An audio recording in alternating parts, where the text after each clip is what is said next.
Assalamualaikum warahmatullahi wabarakatuh. Selamat sore teman-teman. Salam ngarit, salam peternakan ya. Sukses selalu untuk kita semua. Dan oke teman-teman, di sini sedang turun hujan di sore hari. Jadi untuk musim hujan ini saya selalu mengingatkan bahwa jaga kelinci teman-teman, supaya terhindar dari penyakit-penyakit yang biasanya menyerang di musim penghujan. Jadi jaga pola makannya, jaga kebersihan kandangnya, dan jaga perawatannya supaya nantinya kelinci teman-teman tetap sehat, ya, tetap mampu bertahan di musim penghujan, terutama kelinci anakan ataupun sapihan ya, karena biasanya kelinci yang masih sapihan itu yang paling rawan sekali eh, terserang penyakit di musim penghujan.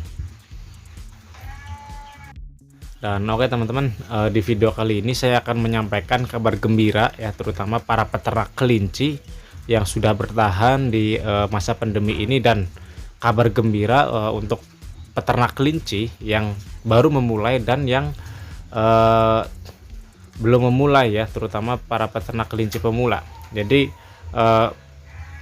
untuk sekarang ini karena masa pandemi mungkin ya, semoga saja mulai menurun ya, terus mulai normal kembali aktivitas kita ya, terutama di sektor pariwisata ya, karena biasanya ketika kita eh, menjual kelinci itu paling ramai itu di tempat wisata, dan semoga tempat-tempat wisata yang ada di seluruh Indonesia khususnya cepat normal dan cepat bukanya ya. Jadi kabar gembira yang akan saya sampaikan ini berkaitan dengan perkelincian. Nah, apa saja sih ya? Jadi yang pertama adalah kabar gembiranya adalah tempat wisata yang ada di khususnya di wilayah tempat saya ya, daerah Pemalang, dan mungkin di provinsi Jawa Tengah mungkin, ataupun di provinsi yang lain, tempat-tempat wisata ataupun pariwisata itu sudah mulai ada yang buka. Dan kebetulan di sekitar tempat saya ya, entah itu di Kabupaten Purbalingga maupun di Kabupaten Tegal ya, Pekalongan, bahkan Pemalang, sekarang sudah mulai membuka tempat wisatanya. Dan efek ataupun dampak positifnya ketika tempat wisata itu buka itu, dampak positif untuk para peternak kelinci itu sangat luar biasa sekali teman-teman. Jadi kebutuhan akan kelinci ya, kebutuhan akan kelinci itu sangat meningkat sekali. Jadi kemarin juga saya mendapat pesanan ya, dari kelinci pedaging sampai kelinci yang sapihan. Itu banyak sekali ya, sampai saya menolak beberapa orang untuk menyediakan pesanannya, karena termasuknya sudah sangat banyak orang yang memesan ya, dari kelinci sapihan ya, terutama kelinci-kelinci yang untuk dijadikan indukan ataupun kelinci-kelinci potong ya. Itu banyak sekali teman-teman. Jadi untuk prospek penjualan di setiap tempat pariwisata itu meningkat. Makanya ketika teman-teman itu sudah bertahan ya, terutama yang masih mempunyai indukan banyak ya, entah itu kelinci pedaging ataupun kelinci hias, eh, rawat lagi ya, karena nantinya juga akan banyak sekali orang yang mencari kelinci itu sendiri ya.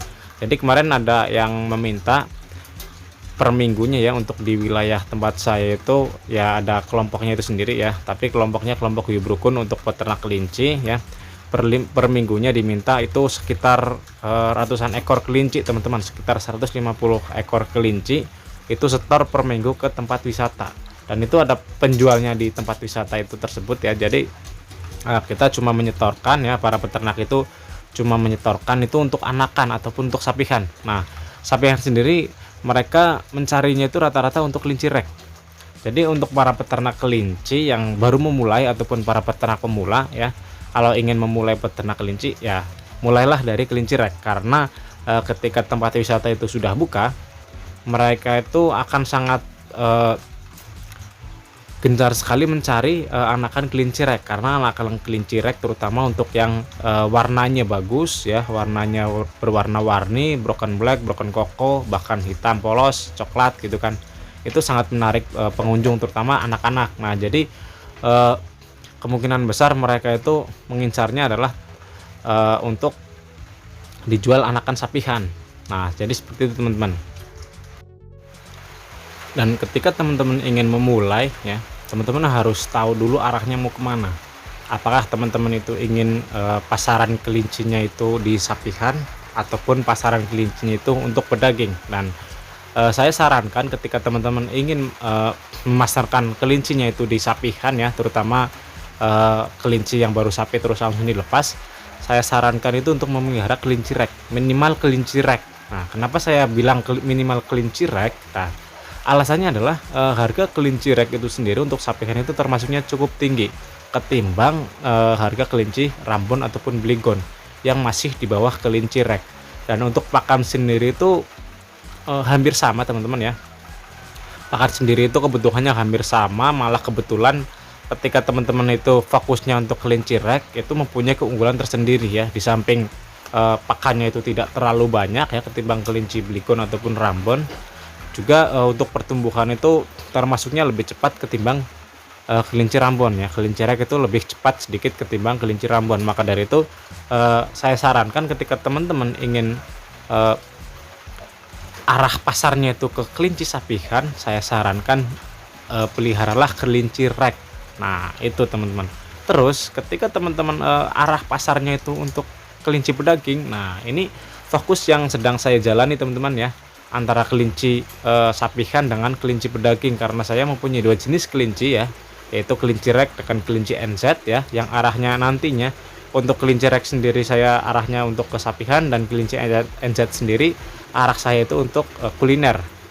Dan untuk kelinci yang untuk khususnya untuk pedaging, saya sarankan ketika teman-teman ingin arah ke pedaging itu pilihlah jenis yang terbaik ataupun jenis kelinci yang dagingnya banyak, tulangnya sedikit ya, tulangnya kecil, terus cepat besar. Nah, apa sih jenis kelinci yang seperti itu? Nah, ada beberapa jenis kelinci pedaging unggul yang teman-teman harus ketahui ketika teman-teman ingin fokus ke kelinci pedaging. Yang biasa ramai di pasaran itu adalah kelinci NZ. Nah, ini termasuk kelinci pedaging unggul yang ketika teman-teman ingin fokus ya 3 bulan sudah bisa teman-teman panen dengan berat kisaran 2 kilo ya. Dan ada beberapa jenis kelinci yang bisa teman-teman pelihara ya, antara kelinci pedaging ya. Pertama NZ, Hela, Hekul, Californian ya. Terus rek juga bisa dijadikan kelinci pedaging, cuma untuk rek sendiri untuk pertumbuhan masih kalah jauh dibandingkan NZ ya, ataupun kelinci rambon dan beligon ya. Itu juga bisa dijadikan kelinci pedaging, cuma harganya masih di bawah rek teman-teman, karena biasanya harga untuk kelinci pedaging sendiri itu tergantung jenisnya, karena pedagang daging kelinci tidak mau rugi ya, karena ada jenis-jenis kelinci tersendiri yang posturnya besar tapi dagingnya sedikit ya, karena disokong dengan tulangnya ataupun rangkanya yang besar ya. Tapi kalau untuk kelinci pedaging seperti NZ itu ya, NZ Hela Hekul itu walaupun badannya besar tapi dagingnya banyak dan rangka tulangannya itu kecil teman-teman. Jadi ketika kelinci itu gemuk, nah itu isinya itu akan daging semua. Dan itu saran saya ya, ketika teman-teman ingin fokus ke arah mana, apa untuk fokus menjual kelinci sapihan ataupun menjual kelinci pedaging. Dan ketika menjual kelinci sapihan, fokuslah di kelinci rek ya. Ini untuk pasaran umumnya, tapi kalau untuk pasaran khusus ataupun untuk para penghobi kelinci ya, carilah kelinci yang dengan jenis kelinci yang unggul seperti Holland, seperti apalah ya. Tapi kalau untuk teman-teman mengincarnya pasaran umumnya ya, umum seperti di tempat-tempat umum, di tempat pariwisata, nah belilah ataupun peliharalah kelinci rek, minimal kelinci rek untuk menghasilkan anakan kelinci ya. Terus ketika ingin fokusnya di pedaging, nah minimal kelinci NZ, itu saran saya teman-teman. Dan untuk teman-teman yang baru mau memulai ataupun yang sudah memulai ya, rencanakan lagi ya arah mana yang akan teman-teman tuju. Ketika ingin cepat sekali mendapatkan hasil, nah posisikan arahnya itu di kelinci sapihan. Tapi ketika teman-teman itu ingin fokusnya benar-benar di kelinci pedaging, nah arahkan ke jenis-jenis kelinci pedaging. Tapi tentunya ya teman-teman, jangan sampai teman-teman itu terlalu ambisius. Nah, karena biasanya ketika orang yang sangat sekali ambisius itu akan gampang sekali berhenti di tengah jalan, karena biasanya ya akan banyak sekali masalah yang timbul ketika kita itu terlalu ambisius. Nah, itu sudah sangat sering sekali para peternak pemula itu alami. Bukan cuma sekali dua kali ya, biasanya ketika orang yang sangat sekali ambisius itu akan mudah sekali mengalami gangguan ataupun problem di tengah jalan. Dan makanya saya sarankan ketika teman-teman ingin memulai ataupun yang sudah memulai ya, lakukan